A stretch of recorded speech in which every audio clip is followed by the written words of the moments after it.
Chères Vélésiennes, chers Vélésiens, bonjour et merci de répondre une nouvelle fois présent pour votre rendez-vous hebdomadaire du vendredi sur Vélizy TV. Nous sommes le 30 octobre, voici les titres du jour. Nous parlerons tout d'abord du burn-out, une maladie très courante après les vacances estivales et au cours de la saison automnale.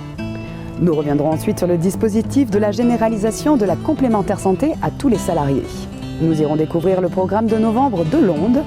Et enfin, nous conclurons en vous présentant le nouveau directeur du Théâtre Centre d'Art. Chaque année, 2 salariés sur 10 sont touchés par le burn-out. Pire, 12,6% des actifs français, soit près de 3 millions de travailleurs, se déclarent vulnérables à l'épuisement professionnel. Les agriculteurs, les artisans, les commerçants, les chefs d'entreprise et les cadres sont les professionnels les plus à risque. Une psychologue clinicienne et une ancienne victime du burn-out sous couvert d'anonymat ont accepté de nous parler de cette maladie. Chaque année, 20% des salariés sont victimes d'un burn-out. Cet état dépressif engendré par l'emploi n'est pas seulement l'apanage des carriéristes et peut aussi bien toucher toute personne trouvant un accomplissement par la valeur travail. Qu'est-ce que c'est du point de vue du symptôme ? C'est un effondrement dépressif réactionnel, c'est-à-dire que ça ne fait pas forcément partie de la personnalité. Il y a différents types de symptômes. En tout cas, la personne ne peut plus travailler. En général, d'ailleurs, elle demande à son médecin traitant un arrêt de travail. Ça touche des professionnels très très investis, bien entendu. Donc il y a des petits signes avant-coureurs. En général, les gens auparavant ont été en retard, ont fait des erreurs. Surtout, ils sont assez mal psychologiquement. L'assèchement relationnel, l'autre est vu comme un objet, déshumanisé. Il y a une forme de cynisme qui s'instaure dans la relation à l'autre. Ensuite, épuisement émotionnel, irritabilité, pleurs, angoisse, etc. Et puis, sentiment d'inaccomplissement de soi au travail. Le système institutionnel dans lequel œuvre la victime le pousse à en faire toujours plus, soit par politique managériale défaillante, soit en s'imposant de façon individuelle des buts à atteindre beaucoup trop ambitieux. Clément S. témoigne.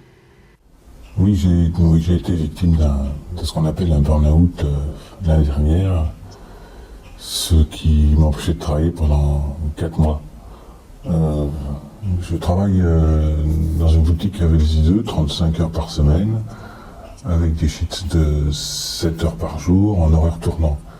C'est-à-dire que je n'ai jamais 2 jours par semaine consécutifs. Et j'ai fini par identifier que c'était ça qui m'avait handicapé. Au bout de 5 ans, ne pas disposer de 2 jours de repos de suite, ne pas pouvoir bien décrocher de mon travail, ça m'a fait craquer. Ça, c'est d'abord manifesté par une grosse fatigue, puis de la lassitude, de l'agacement. Et au bout d'un mois, comme ça, je suis devenu carrément irascible avec les autres.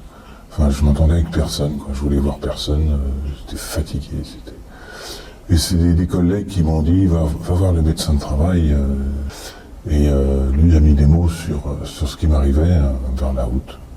Alors il m'a arrêté 1 mois, puis 2 mois, puis 3 mois, 4 mois, avant que je puisse retrouver le goût et l'envie de retravailler.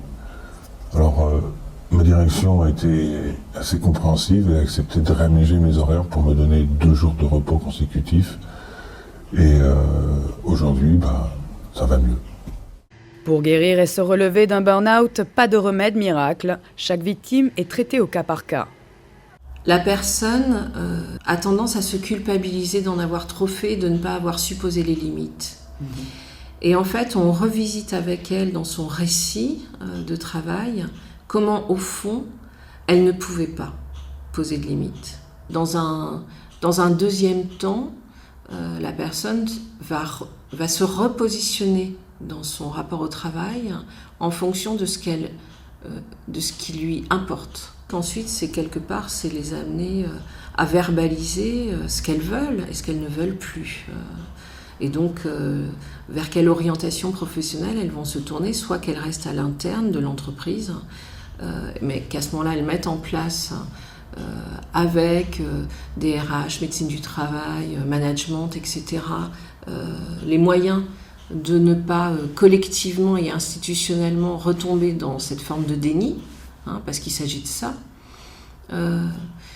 soit que la personne ne veuille plus en fait retourner dans cette entreprise.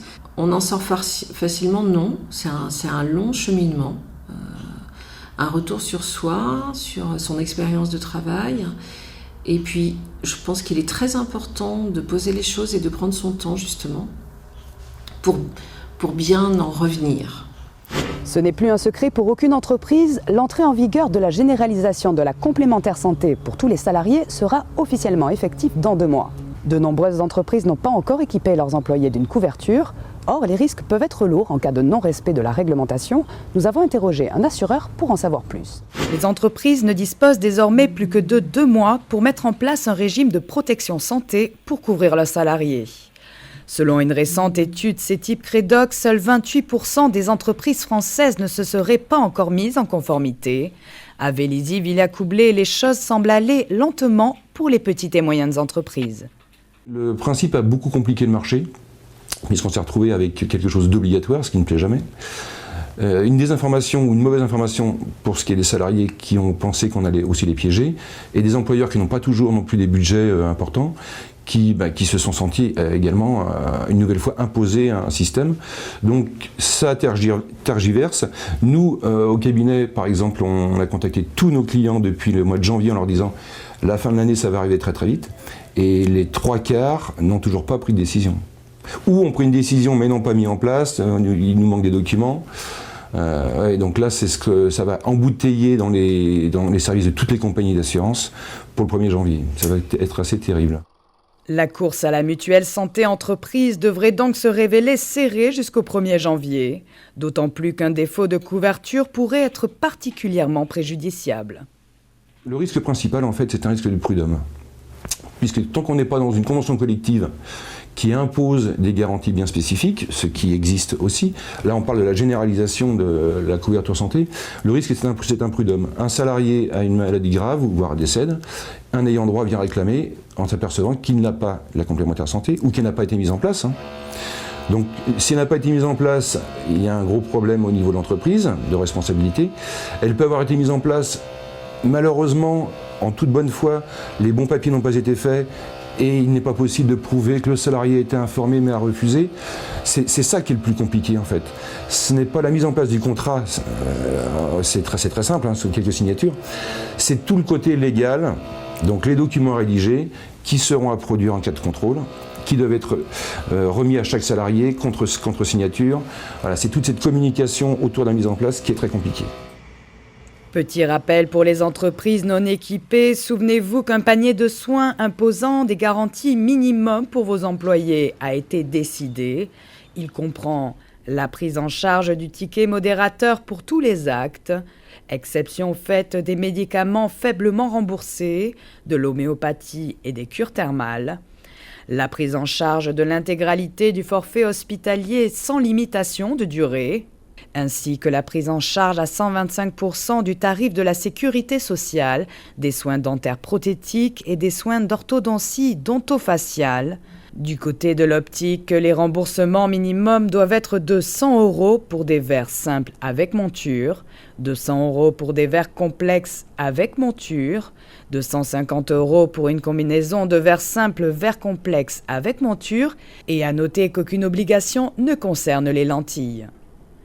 Selon une récente enquête réalisée par le cabinet Deloitte, la couverture santé coûterait en tout à un employeur entre 1 000 € et 1 254 € par an par salarié, un montant particulièrement délicat à assumer pour les petites et moyennes entreprises. La programmation du mois de novembre de l'Onde Centre d'Art va se révéler très éclectique. Il y aura du jazz musique du monde avec Tigrane, du cirque avec le Carrousel des Moutons et enfin du théâtre avec l'Hymen.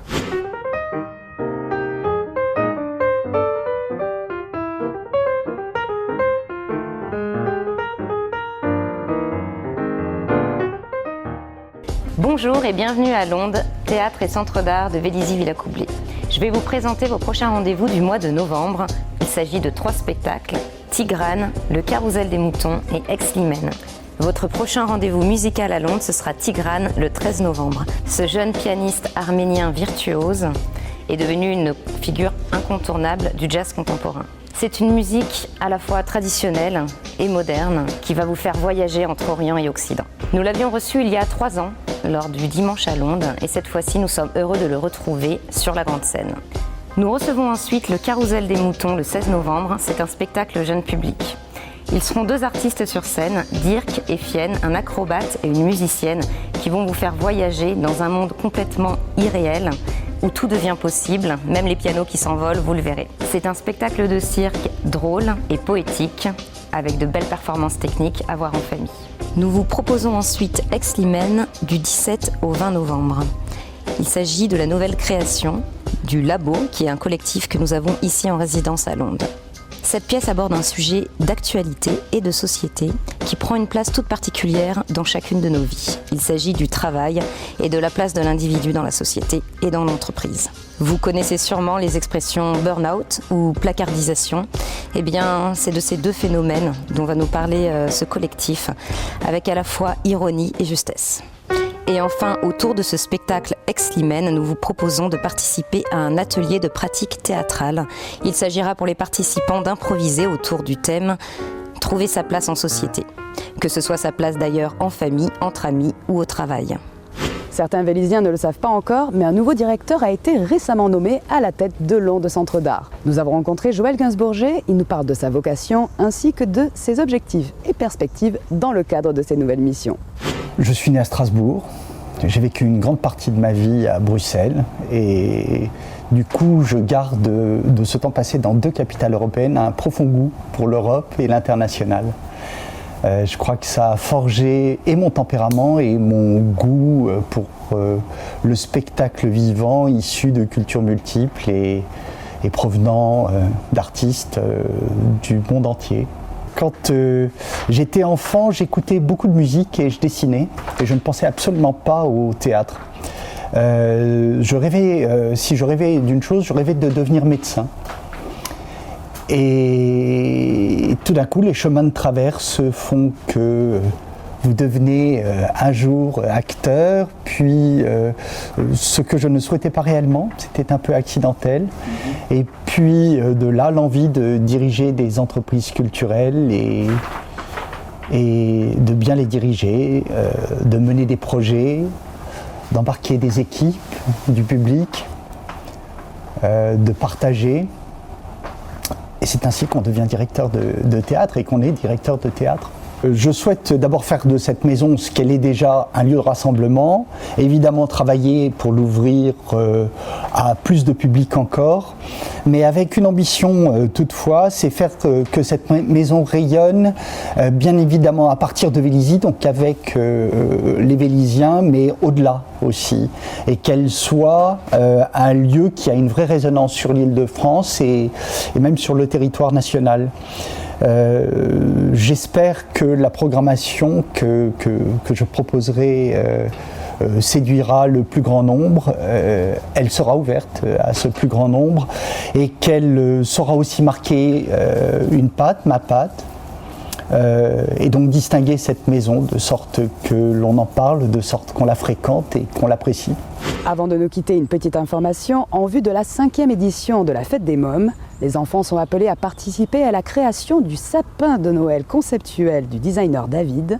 Conceptuel car il s'agit d'un sapin à livres. Tous les petits Vélisiens sont donc invités à venir déposer les livres qu'ils souhaitent échanger dans les hôtes prévus à cet effet à Londres et à la médiathèque.